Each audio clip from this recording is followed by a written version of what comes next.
Okay, so I just wanted to start off and say thank you to everyone joining us today for this digital screening of Anand Patwardhan and Jim Munro's 1981 film, A Time to Rise, Uthan da Vela, that documents the conditions of Punjabi farm workers that prompted the formation of the CFU, which is the Canadian Farmworkers Union, in the late 70s and early 80s.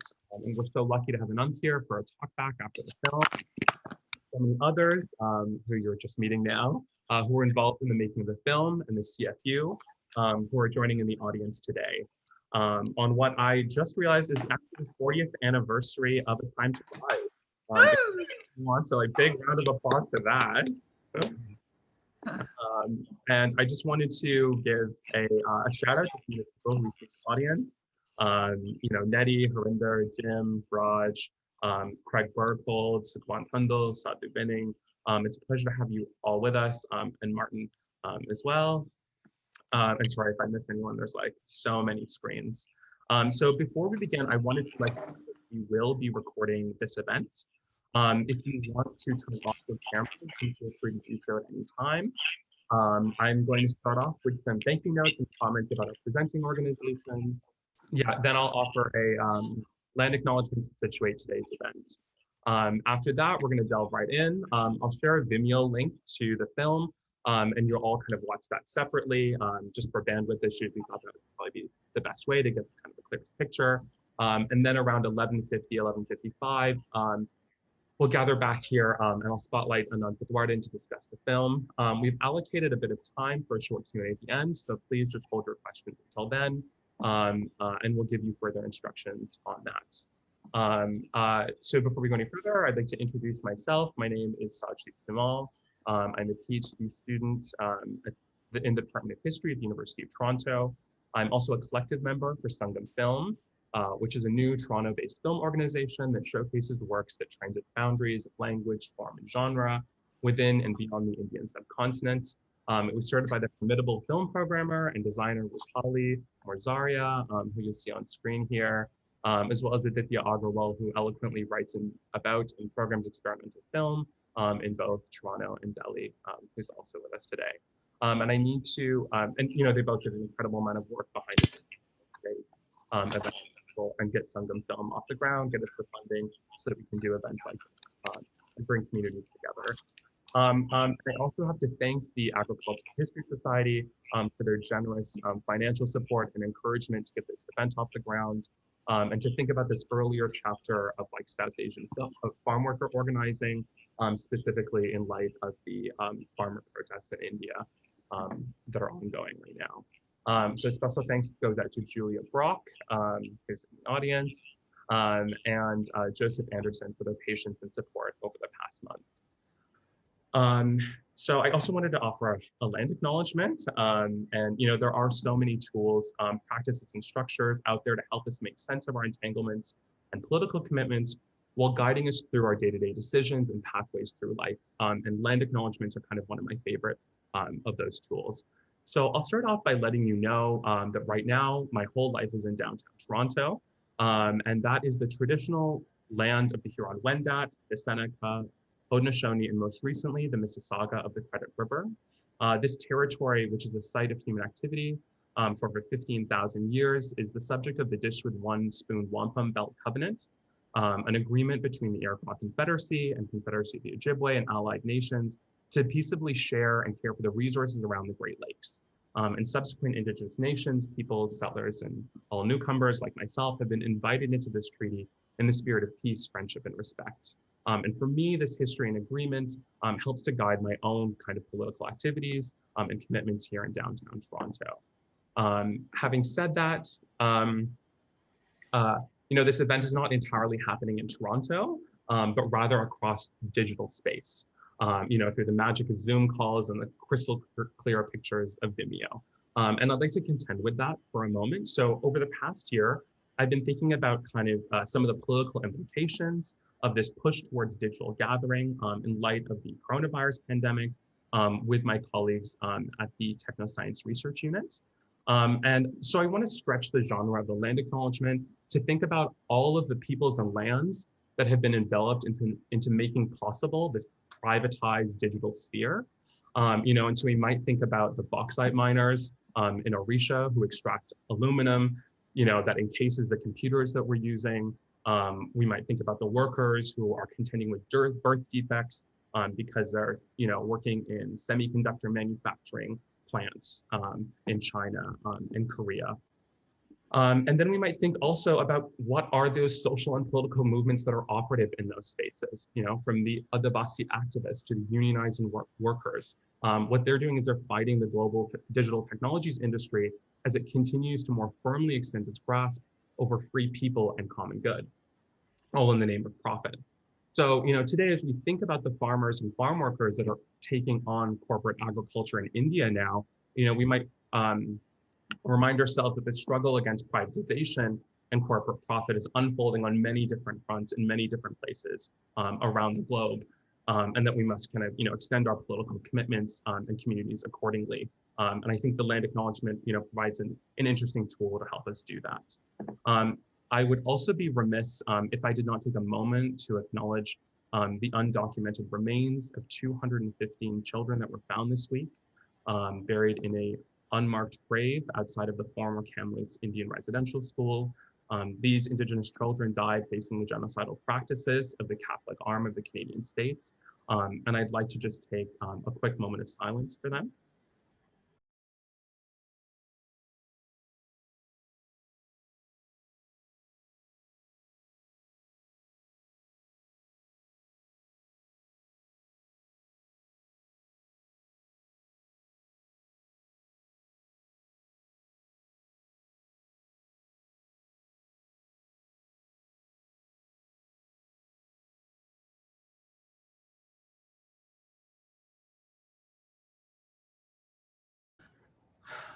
Thank you for that. So residential schools, like the one at Kamloops, were partly designed to discipline and compel Indigenous children to partake in colonial industries as technical or menial laborers.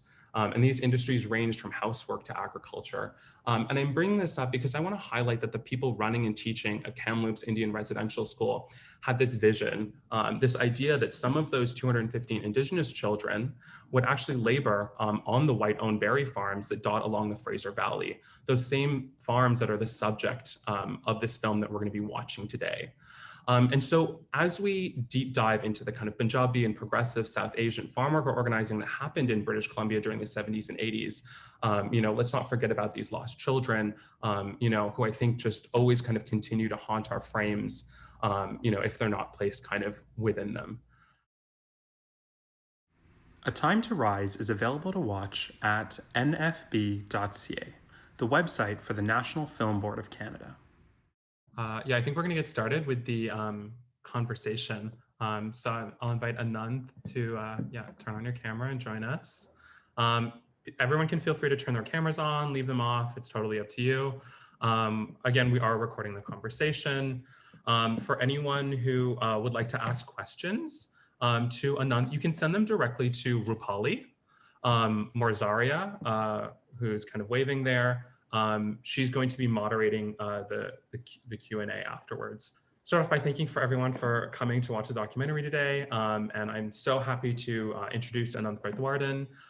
He's been making political documentaries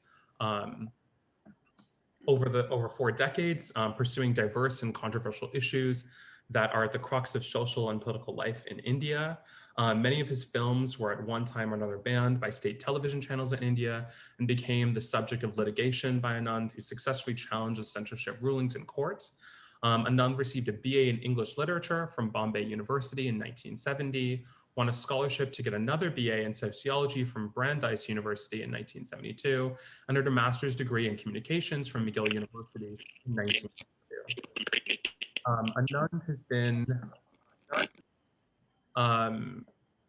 has been an activist ever since he was a student, having participated in the anti-Vietnam War movement, being a volunteer in Cesar Chavez's United Farmworkers Union, working in Kishore Bharati, a rural development and education project in central India, and participating in the Bihar anti-corruption movement in 1974 to 1975, and in the civil liberties and democratic rights movement during and after the 1975 to 77 emergency.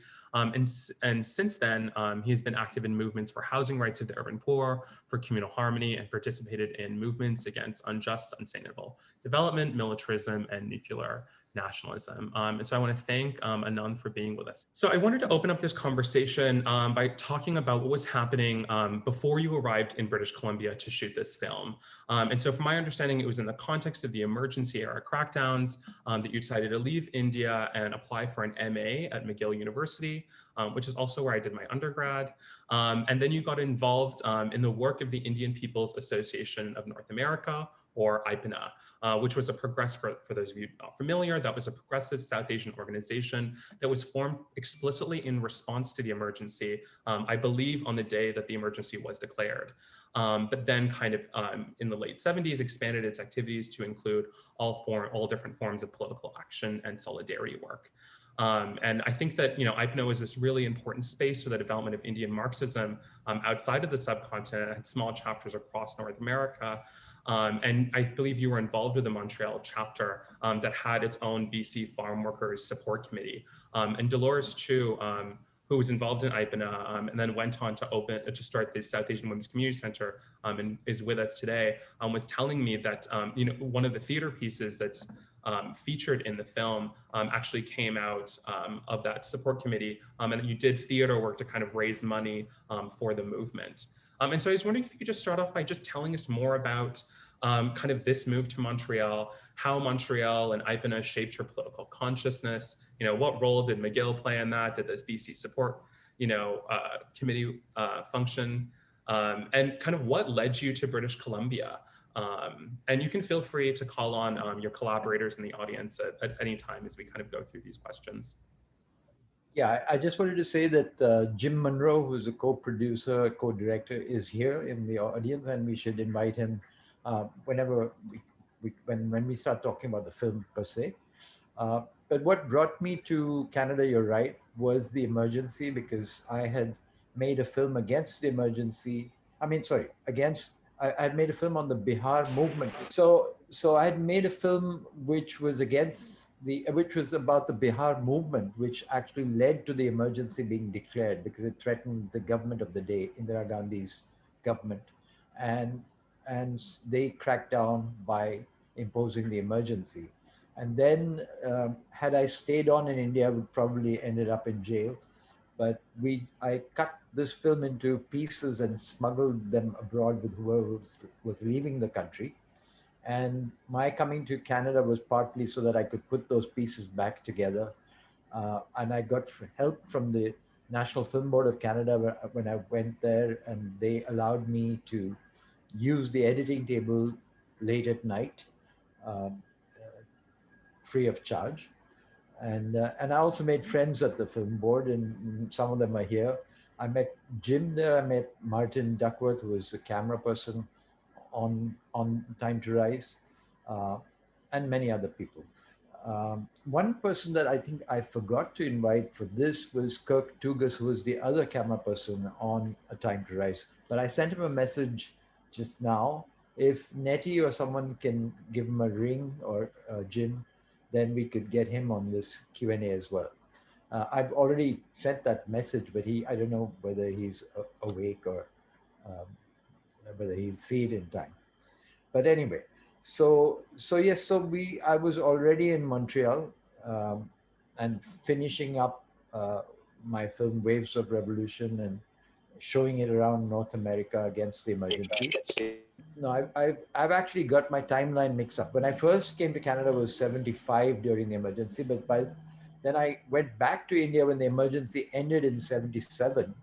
And in 77, I made another film called Prisoners of Conscience. And this film was actually, so I came back to Canada to finish my master's, which I'd left halfway, and that was 1979.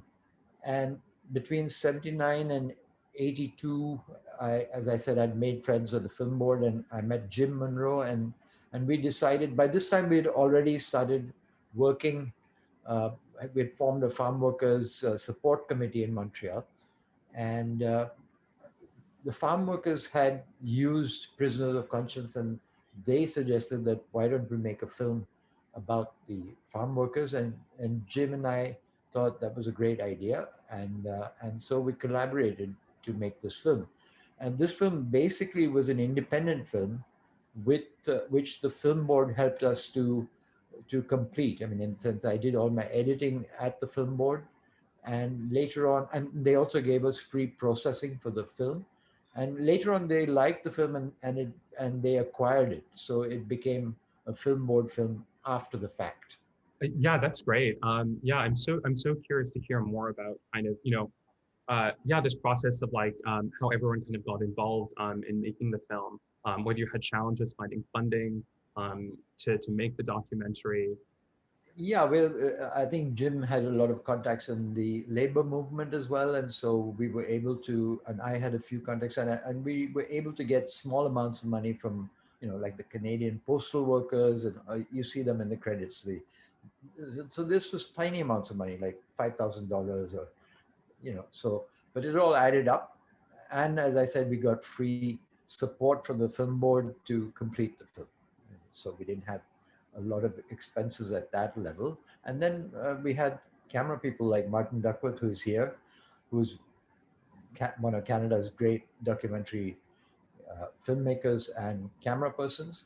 And we had this. I think this was the first time that Nettie Wild did sound recording, and later on she became a great Canadian documentary filmmaker. So I think the film has triggered off quite a few careers. Kirk Tugas was a cameraman, second camera person on the film, and basically Jim and I divided our work a little bit. So because we had to be able to talk to the Canadian farmers.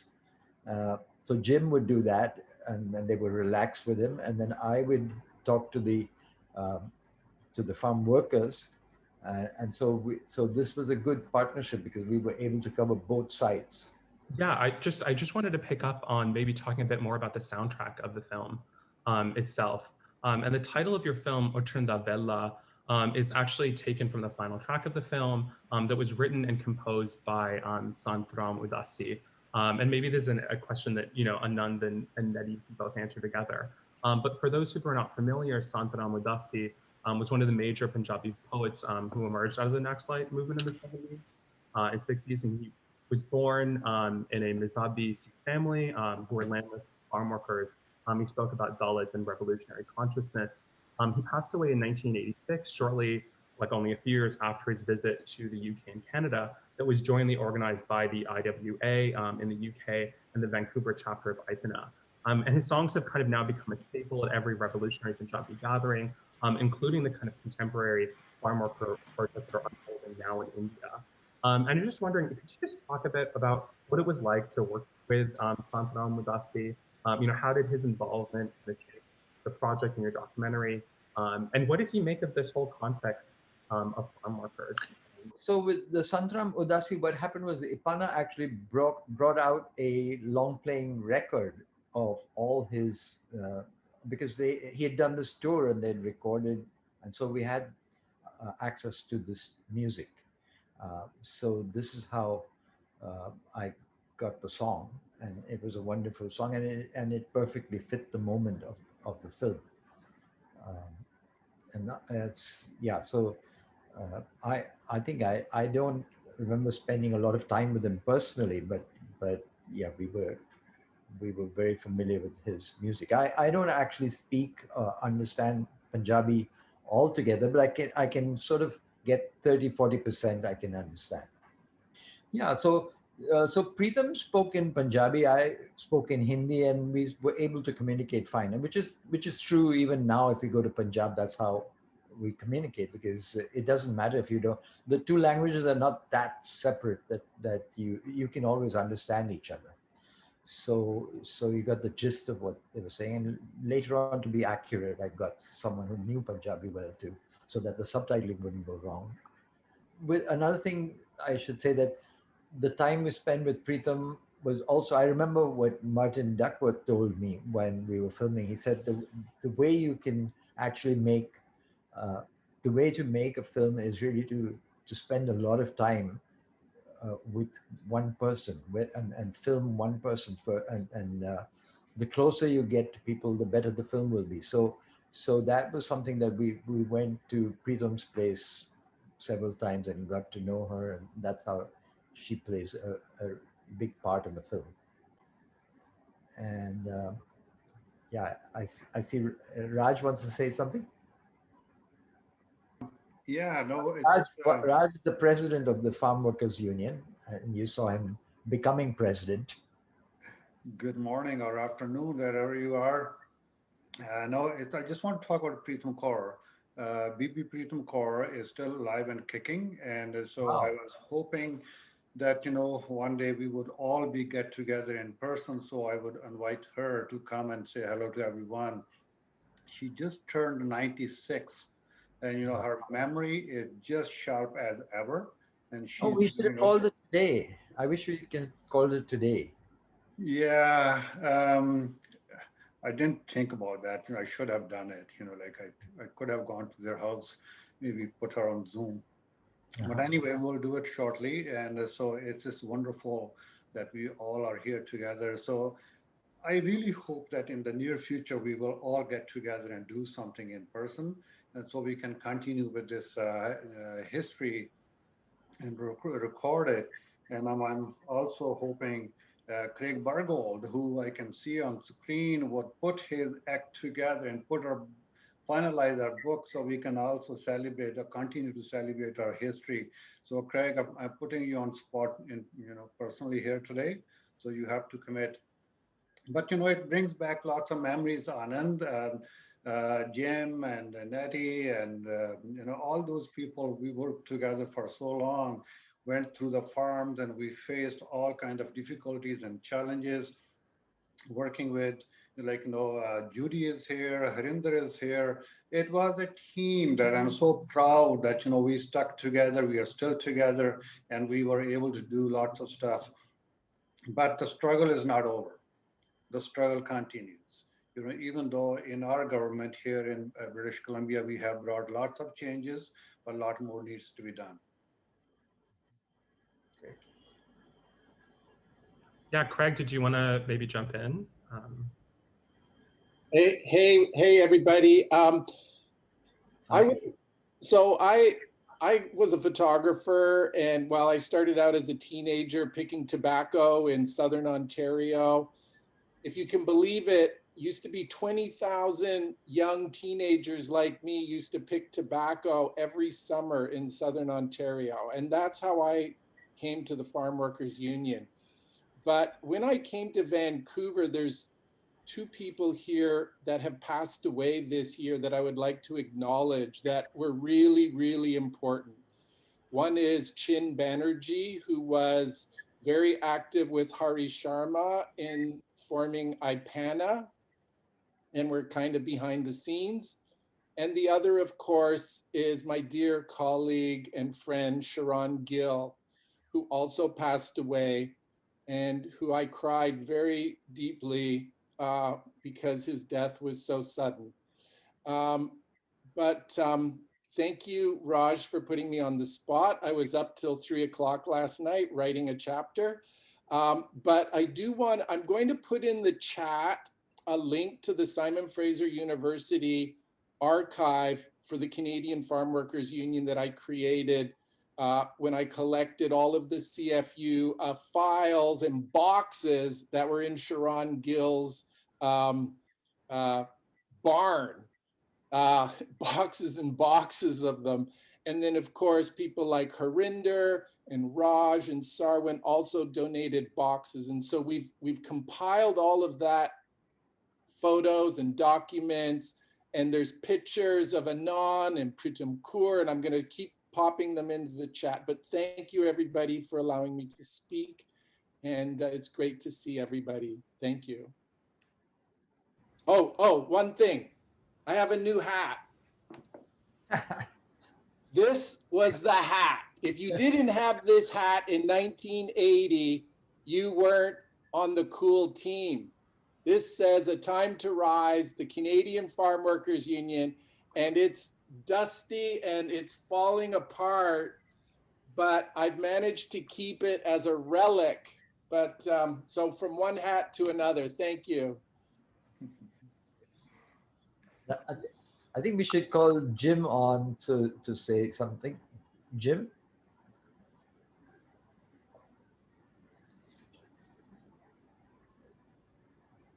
Jim, you're not unmuted. Okay, I've just tried to unmute. I can hear you Yeah, now. now we can hear you. You can. Gee, the start of the project is how I can. I think the center between Anand and myself was Martin Duckworth. I'd just finished a film on labor history here in British Columbia, and I also with that film got help from the National Film Board. So I was in Montreal a lot, trying to get as much from them as I could in terms of services, and showed the film to Martin Duckworth, and Martin said, "Gee, I know Anand Patwardhan. You two should meet. Jim, you live in BC. Anand is so well and so much involved with the farm workers and human rights, and they're trying to form a union out there with Raj Chouhan and Harinder Mahil and others. Charan Gill was there, Sarwan, of course, boy. So essentially, Martin Duckworth put us together, and we said, the two of us over lots of coffees, decided to make what I would call a tracking documentary about the formation of the Farmworkers Union. And essentially, we had agreed to film events as they unfolded, meetings, work in the fields, resistance to the farm workers' bid to get certified, certainly the growers' position.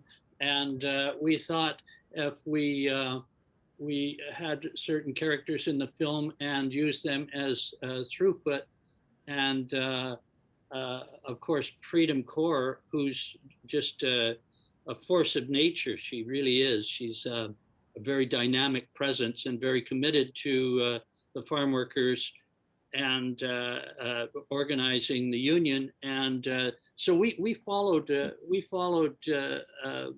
Preetam as she got up in the morning and went out to the fields, and then as other events and meetings unfolded, we were present. I remember, of course, Cesar Chavez came up to express his solidarity with the bid to form the union, and met with the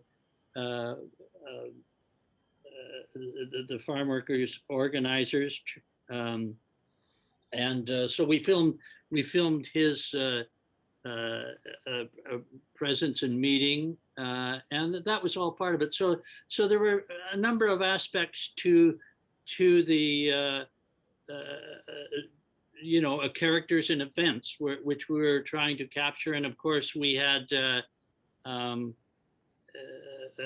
we were so lucky to get Martin Duckworth to shoot it for us. And I remember saying to Martin, Martin, would you consider shooting it for us? And how much would it cost your daily rate? And he, in his only Martin Duckworth could say way, said, well, I like you, and I like I like Anand, and I like your project, and I'll do it on one condition, for free.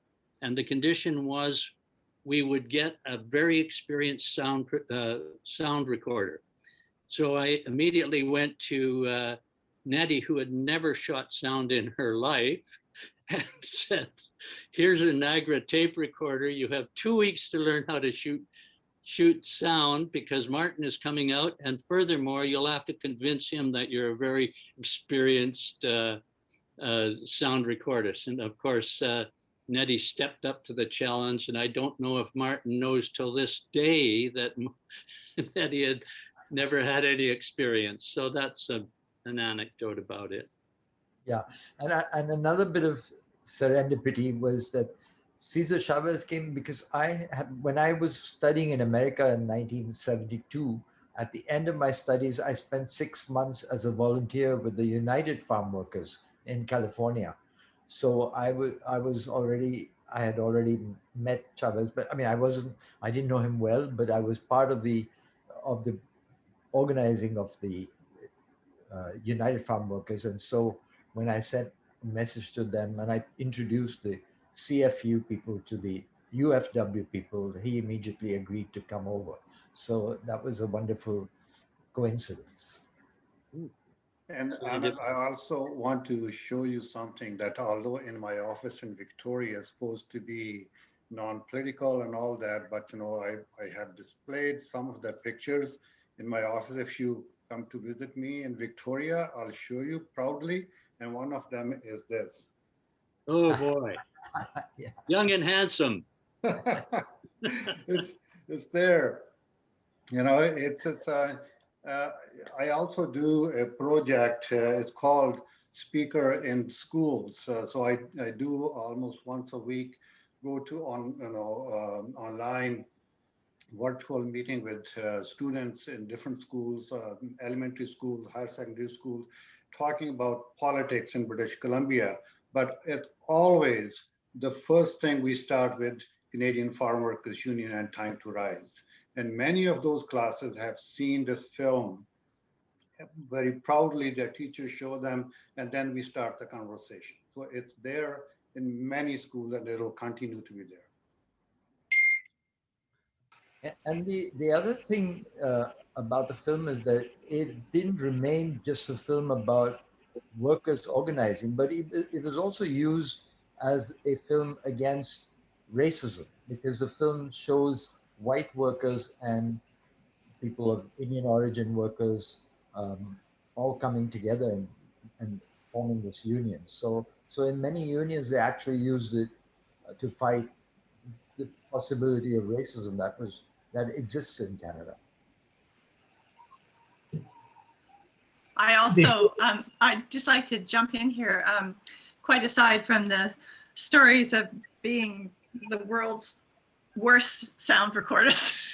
And Martin was aware of it within seconds that we started shooting. But when eventually we actually were in the fields, and there was, I don't think people who weren't nowadays have any idea how exciting that was. And to be in that moment when the farm workers were chanting and pulling people out of the fields, and there was a lot of other media at that point, because you guys were able to do what you had to do, which was kind of fly the flag and pull media attention onto it. In that moment when we were filming this very, very real, very charged event in my backyard that previous to this I had no idea was happening, two things happened. One, it turned me on to this really magnificent movement. And the other was, it was the beginning for me of understanding how very exciting documentary can be. And it was that moment, I can remember it as clear as a bell, in that moment that my curiosity was struck and I became a documentary filmmaker. And it was because of the excitement of the union and seeing that and feeling it. It was unbelievable. We should hear from Martin. Martin hasn't said anything yet. Are you there, Martin? I can see, I mean, again, he's muted. There too. Look at that. Huh? Kurt.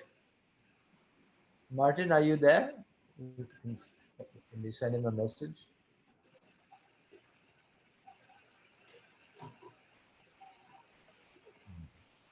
Look, we may be about to conclude, but I want to thank the organizers, because this is the first time after 1980 that I'm looking at 4 of them Jim Munro, Anand Patwardhan, Nettie Wild, and Martin Duckworth together. We haven't seen them together. And what a wonderful team.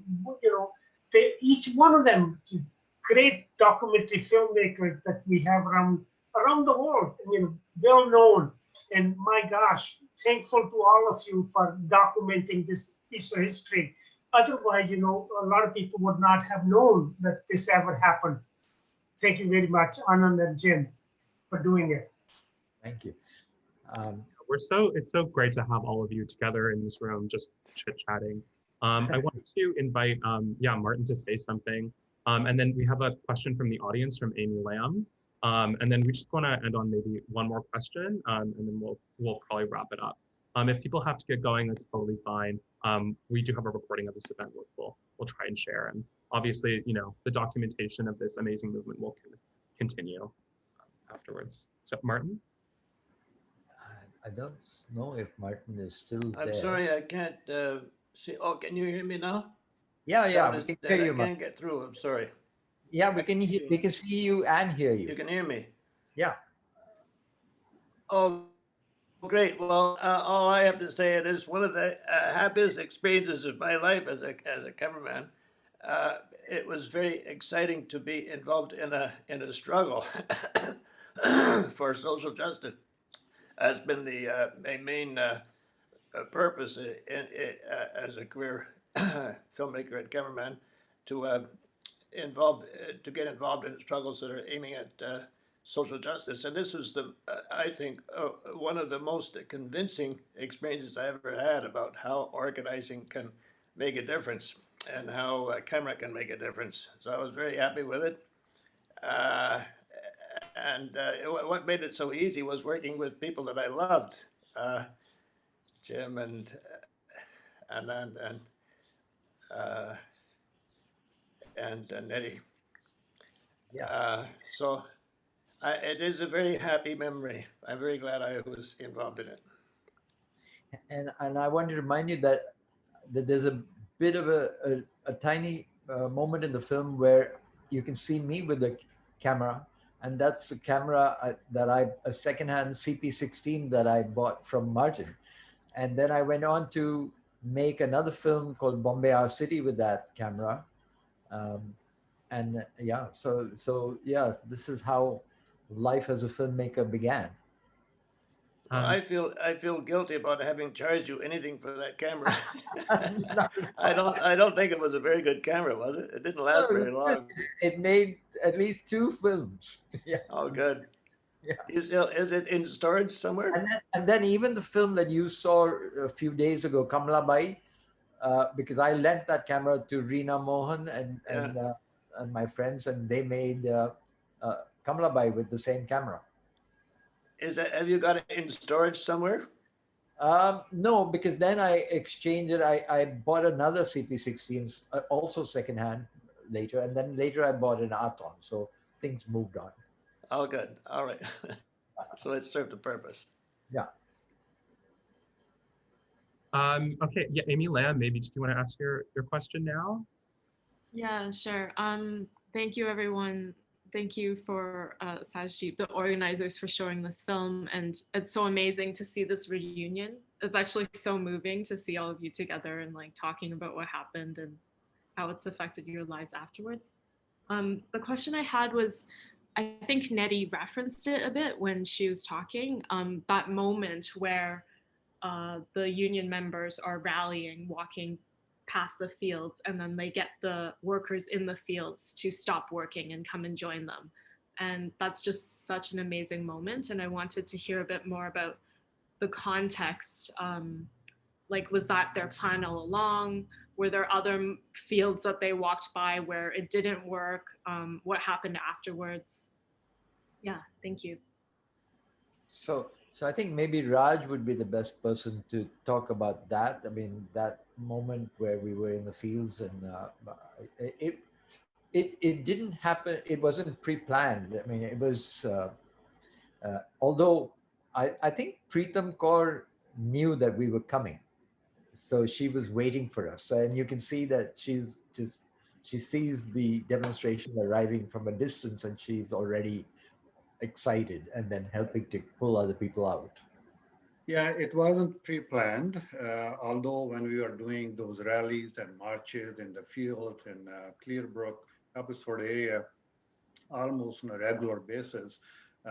So that day, we knew Pritam Kaur, Mota Singh, and a few other people would be working in that particular farm, and we were going to march by that farm. So when we were doing it, that moment happened, and that I still remember. I felt like we have just won the world. Like we were over the moon, and it was such a different feeling. We said, "Okay, now we did it."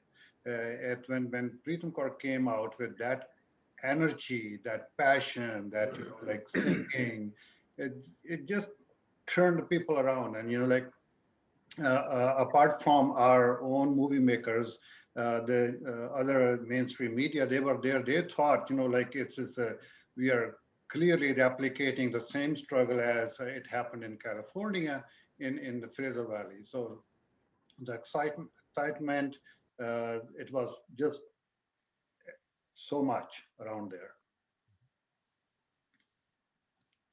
I'll just add to that, Raj. Wasn't Pritam fired the next day, and then you and Sarwin had to go meet with the grower? In fact, she stared down the grower who came out with a gun and told her never to come back. And you and Sarwin went back, and eventually, I think his wife, the grower's wife, eventually convinced him to get back in the house. There was a follow-up to the story as well. Yes, it's true. Now Craig has mentioned it. Like so many things happen. I forgot about like all these incidents. But when that happened, the farmers obviously were so angry. He wanted to teach a lesson to not only to Pritam but other farm workers as well. That how dare you, to do this? But Pritam Kaur was not somebody who could be easily intimidated, and she will stand her ground. And she said, "Okay, shoot me." In Punjabi, say, "Maar goli mere, main dekhdi haan tenu." Like that kind of like, okay, go ahead, do it. I'm not afraid of you. And eventually he backed off, and so she's still like that. Unfortunately, we weren't there to shoot this moment.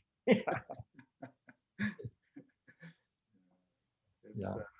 And another person that we should remember is Jwala Singh, who passed away also, who was in the film, introducing Cesar Chavez.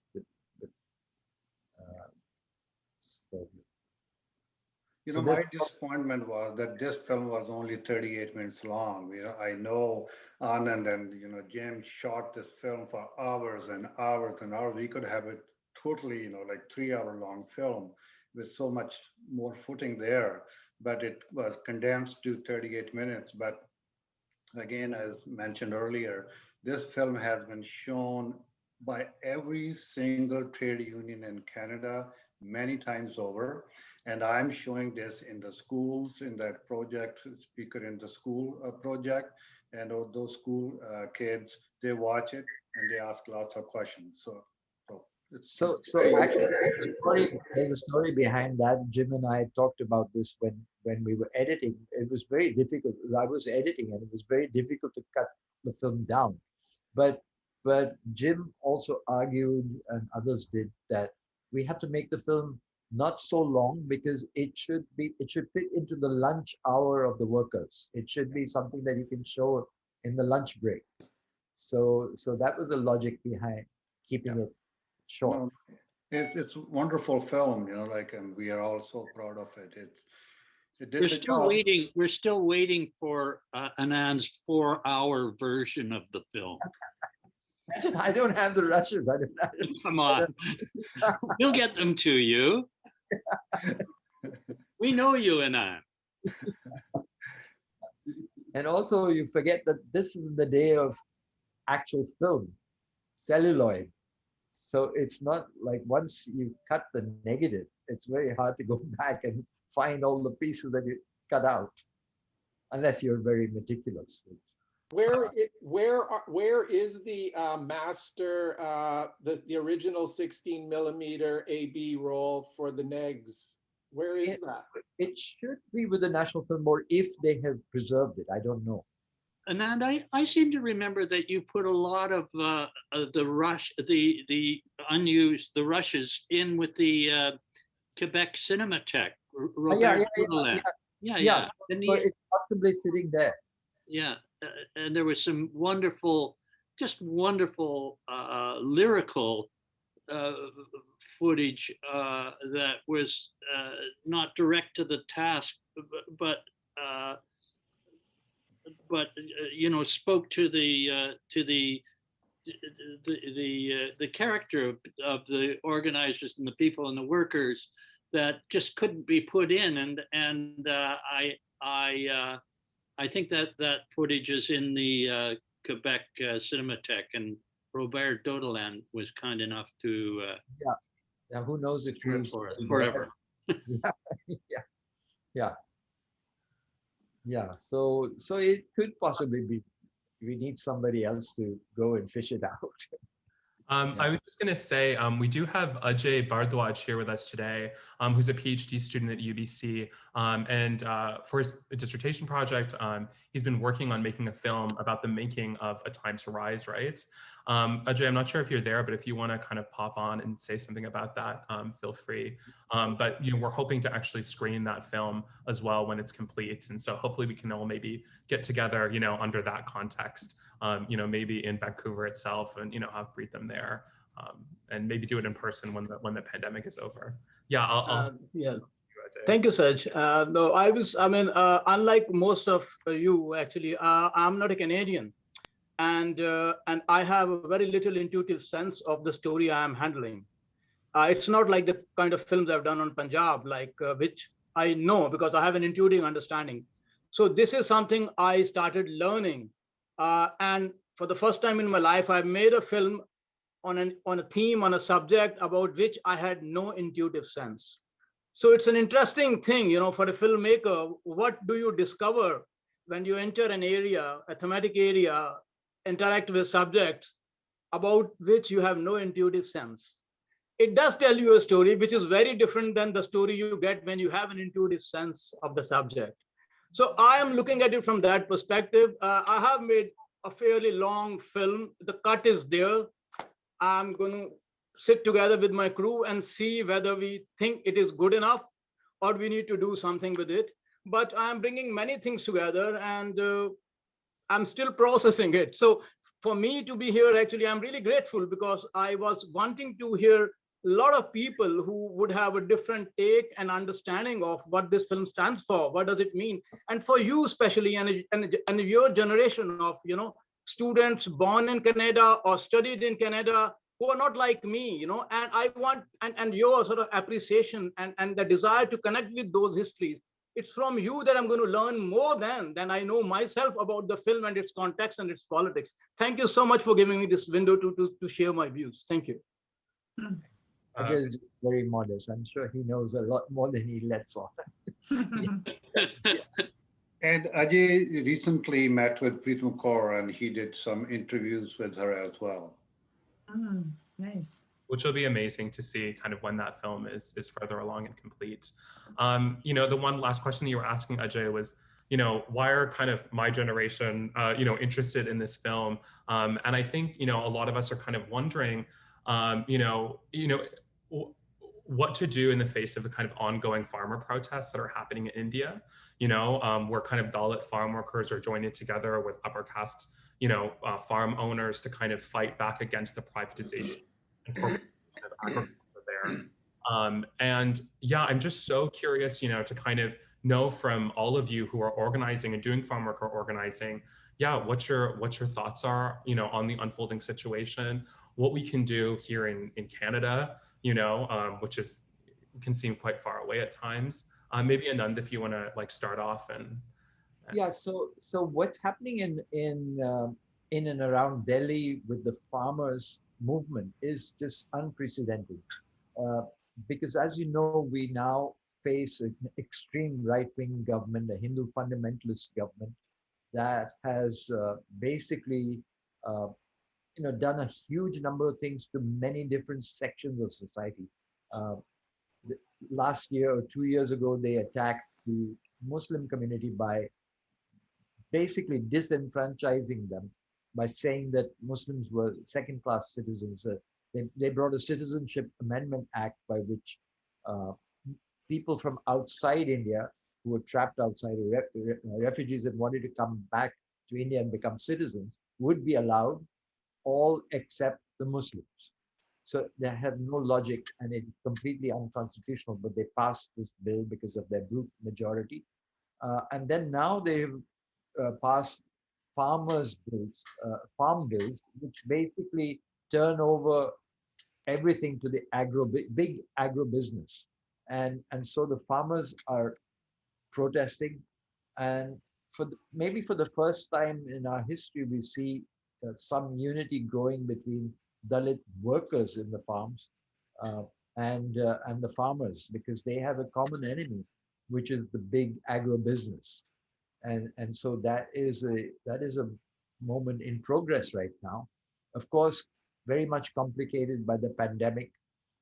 I think more than 400 farmers have died in the last year and a half, last year or so, since these protests began. I mean, a few might have died of the pandemic, but there were many people who have died just gathering at the place. Some were attacked, but most have died because of the condition. They faced bitter winter of Delhi, and then now the heat, and then now, so in all these conditions, they have held their own, refused to cow down, so much so that the government actually has destroyed its own highways so that the farmers' tractors couldn't come down the highway into the city, blockaded the place. So it's a very amazing movement, which is being documented by many people on their phone cameras, and some filmmakers are also making films. Are Muslims and Hindus collaborating among the farming community? Yes, I think that they are, and definitely actually, even when the Muslims were discriminated against 2 years ago, the Sikh the Sikhs actually came to their support, and even because in the Sikh community there is the concept of langar, which is feeding everybody. So when largely Muslim protests were taking place against the Citizenship Amendment Act, but the Muslims were also joined by progressive people from all communities. But the Sikhs were feeding everyone at their own cost. They had these big tents which they set up, and they responded that way. So that is not unusual at all. That has happened. The generosity of the Sikh community is legendary. I think one of the important things that you added there, Anand, was around the people who are documenting this, and there's such an expanded mediascape, which is phenomenal. You can go on YouTube and actually watch so many videos documenting those protests. I did want to just share the work of Randeep Madoki. I put an article to his work in the chat. He's a really amazing Dalit filmmaker from the Punjab, who did this film called Landless a while ago that I highly recommend everyone watches. And he's kind of currently doing a documentary piece about the farmer protests that are unfolding right now. And I just sent him an email the other day being like, we'd love to show this and screen this work, either in progress or when it's done. And there's a feminist movement within the farmers' struggle. They bring out something called Trolley Times, a magazine. So yeah, there's amazing things that are happening there. I feel like we are now 25 minutes afterwards, the time limit. We got to thank you from Julie from the Agricultural History Society. Thank you so much to them again. We should hear from Judy as well, because Judy was one of the organizers of the CFU also, and she hasn't spoken. I don't know if she's still here. Okay, wonderful. I'm fine. I'm down to chill. But if people need to get going, no worries. We'll put the recording. Okay, hello everyone. I'm not going to keep you very long because we're 25 minutes over. Can you hear me? We can. Can you hear me? Okay, so I just want to say it's been fantastic seeing Anand and Jim and Nettie and Martin. I mean, after all these years, it's wonderful. That film lives and breathes constantly in British Columbia for sure. So yeah, it was a great experience. Like Nettie, I came straight out of university as a volunteer, and it just sort of really is so heartfelt and kickstarted my activism that exists to this day. Not quite as active because I'm much older, but different ways of being active. And it's just been an honor to work with farm workers and to work with the women that were part of the farm workers movement. In addition to Preetam, there were a number of other women that were not quite as forceful as her, but definitely over the years were the backbone of the union and any activism. So yeah, it's just been a great pleasure, and I'm delighted that the organizers of today managed to bring us all back together. So as I said, you know, the struggle continues, and Zindabad.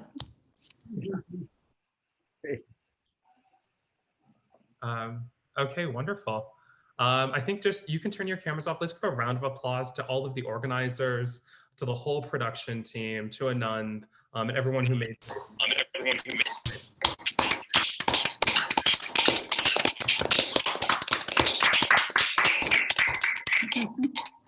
think there's something about hearing the applause, you know, gets you going. So yeah, thank you so much again to everyone.